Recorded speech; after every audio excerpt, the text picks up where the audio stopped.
وہ اس کے رب و جامع موجود ہوتے ہیں۔ اپنی دعاؤں میں حقیقی ماں اپنے حقیقی بیٹوں کو ہمیشہ یاد رکھتی ہے، اگرچہ وہ کسی وجہ سے اس کی نظروں سے دور ہوں۔ اسی طریقے سے یہ ادارے جو ہے، آپ سمجھ گئے ہوں گے میری بات کو، یہ روحانی مائیں ہوتی ہے، یہ اپنی روحانی اولاد کو کبھی نہیں بھولتی ہے، یہ ہمیشہ ان کو یاد رکھتی ہے۔ پھر اگر حقیقی اولاد فرما بردار ہو تو ماؤں کی دعا سے، والدین کی دعاؤں سے وہ دونوں جہاں کی کامیابیاں سمیٹ لیتے ہیں، وہ ستاروں پر کمندے ڈالتے ہیں، دنیا کی کوئی طاقت ان کو روک نہیں سکتی۔ پھر اسی طریقے سے اگر آپ لوگ بھی اپنی روحانی ماں کے وفادار ہوں گے تو یہ بے زبان ادارے آپ کے لیے ضرور دعا گو رہتے ہیں، اور جس کے لیے بے زبان ادارے دعا کرتے ہیں، بے زبان چیزیں دعائیں کرتی ہے، ان کے حق میں تو مقبولیت ہی مقبولیت ہے، پھر وہ کہیں بھی کبھی بھی وہ بچے ناکام نہیں ہوتے ہیں۔ تو میں قوی امید کرتا ہوں کہ آپ بھی اپنی اس روحانی ماں کے لیے ہمیشہ دعا گو بھی ہوں گے اور ساتھ میں دعا بھی کرتے ہوں گے۔ ممکن ہے کہ کسی طالبہ کے ذہن میں آ رہا ہو کہ کیسے ممکن ہے کہ بے زبان یہ در و دیوار کسی کے لیے دعا کرے۔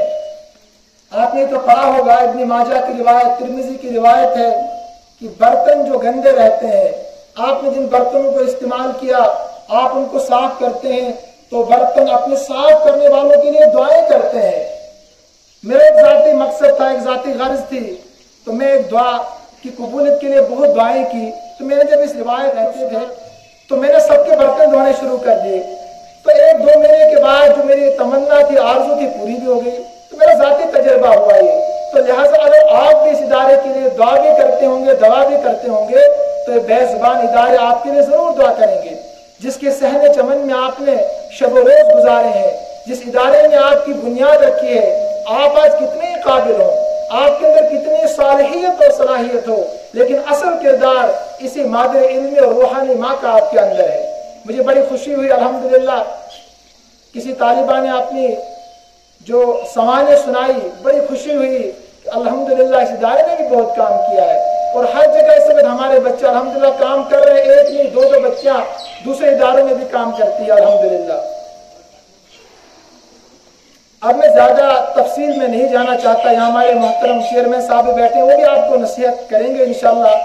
لیکن آج جبکہ اس موجودہ دور میں میوزیکل ایسے کلچرل پروگرام کے نام سے ہماری شاہی سبت بیٹیوں کو، ہمارے نوجوانوں کو خاک بازی، بلے بازی، نہ جانے کون سی چیزیں سکھائی جا رہی ہے، تو جب ہم نے اپنے منتظمین سے مشورہ کیا، اساتذہ سے مشورہ کیا، تو انہوں نے بڑا سراہا اس بات کو کہ پروگرام ہونا چاہیے۔ ان اداروں کا، ان جیسی محفلوں کا، انجمنوں کا قیام اس وقت اتنا ہی ضروری ہے کہ میں سمجھتا ہوں جتنا کرامت حیات کو زندہ رکھنے کے لیے آگ، پانی، ہوا اور دوا کی ضرورت ہے۔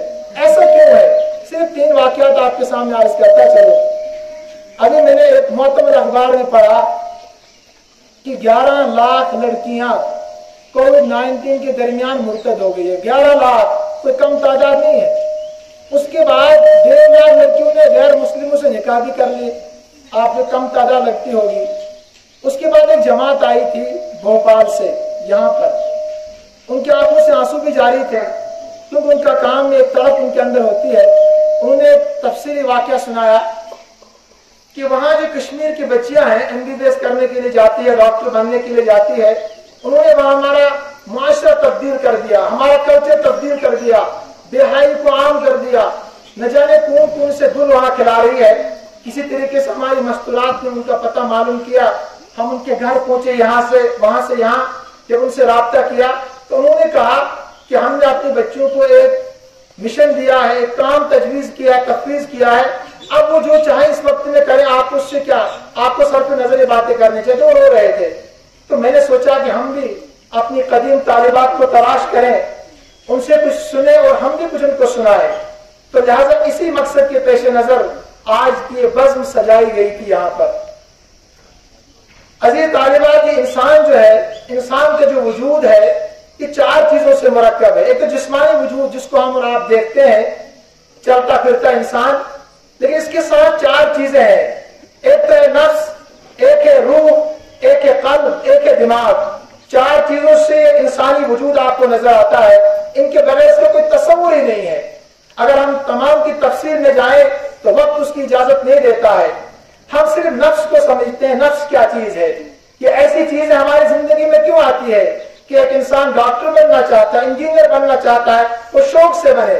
اسی کو کہا اکبر الہ آبادی نے, تم شوق سے کالج میں پڑھو, پارک میں پھولو, جائز ہے غباروں میں اڑو چرخ پہ جھولو, لیکن ایک سخن بندہ عاجز کی رہے یاد, اپنے اوقات کو اپنے کردار کو کبھی نہ بھولو آپ. تو لہذا میں عرض کر رہا تھا کہ انسان ایسا کرتا کیوں ہے, یا اپنے مسلمان ہونے کو مسلمان کیوں نہیں سمجھتا ہے؟ اس کی سب سے بڑی وجہ ہے نفسانیات. یہ نفسانیات کیا ہے؟ عالم اسلام کے سب سے بڑا عالمیہ یہ ہے جس نے اسلامی حکومتوں کو طے کر دیا, حکومتوں کے چراغ گل کر دیے, آپسی اختلافات, آپسی رنجشیں, کسی کو سمجھ ہی نہیں آ رہا کہ ہمیں کیا کرنا چاہیے.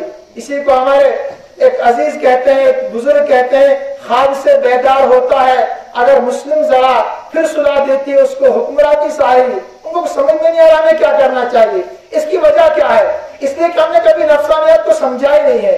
اگر ہم قرآن میں جاتے ہیں تو قرآن کریم ہمارے سامنے 4 طرح کے نفوس بیان کرتا ہے. اس میں ایک ہے نفس امارہ, نفس لوامہ, نفس خبیثہ, نفس مطمئنہ. یہ 4 لفظ ہمیں سمجھ میں آتے ہیں.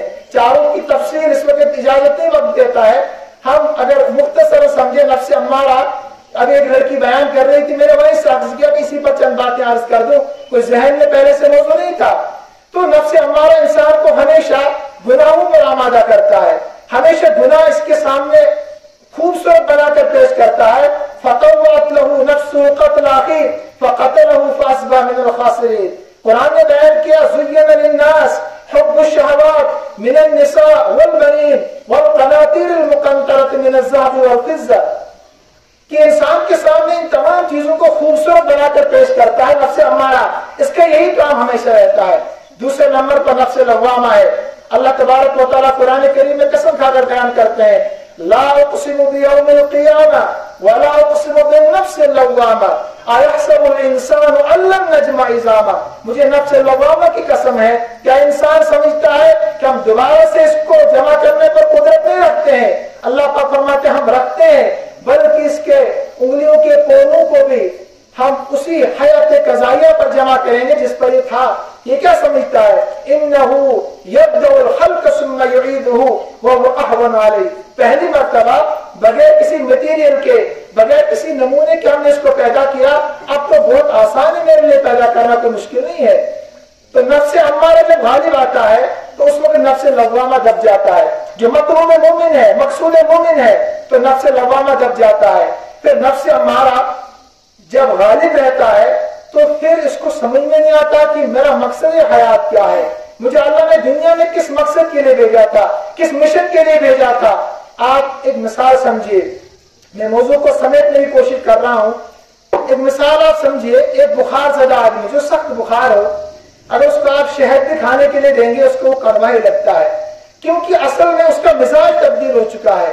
تو یہ نفس ہمارے انسان کا مزاج تبدیل کر دیتا ہے, اس کو پھر کچھ سمجھ میں نہیں آتا ہے. اگر یہ گانے بھی گائے, گانے سنے, اس کو لگتا ہے ٹھیک ہے. اگر وہ ناچنے میں بھی کہیں شامل ہو, کسی بھی پروگرام میں شامل ہو جو اسلام کے خلاف تھا, جو ایمان کے خلاف تھا, جو دین کے خلاف تھا, اس کو اچھا لگتا ہے. اس کو کوئی پرواہ اس سے نہیں ہوتی ہے کہ میں کیا سن رہا ہوں, میں کیا دیکھ رہا ہوں, میں کیا بول رہا ہوں, مجھے کام کرنے چاہیے کہ نہیں. اس لیے کہ نفس امارہ اس پہ غالب ہو چکا ہے. تیسرا نفس خبیثہ, اس کی بڑی تفصیل ہے کہ نفس خبیثہ جو ہے اس کو چاروں جگہ پر پریشان کرتا ہے, مرتے ہوئے بھی, قبر میں بھی, حشر میں بھی, عالم آخرت میں بھی. اس کا کبھی یہ ساتھ نہیں دیتا ہے. اور آخر میں جو نفس مطمئنہ, یہ بہت آخر میں ملتا ہے. اسی کو شاعر کہتا ہے ہزاروں سال نرگس اپنی بینوری پہ روتی ہے, بڑی مشکل سے ہوتا ہے چمن میں دیدار پیدا. آپ نے شاعر سنا تو ہوگا, شاید آپ تعلیمات نے, میں آپ سے مخاطب ہوں, صرف کبھی اس کو سمجھنے کی کوشش آپ نے مثال سے نہیں کی ہوگی. آپ ذہن میں رکھیے.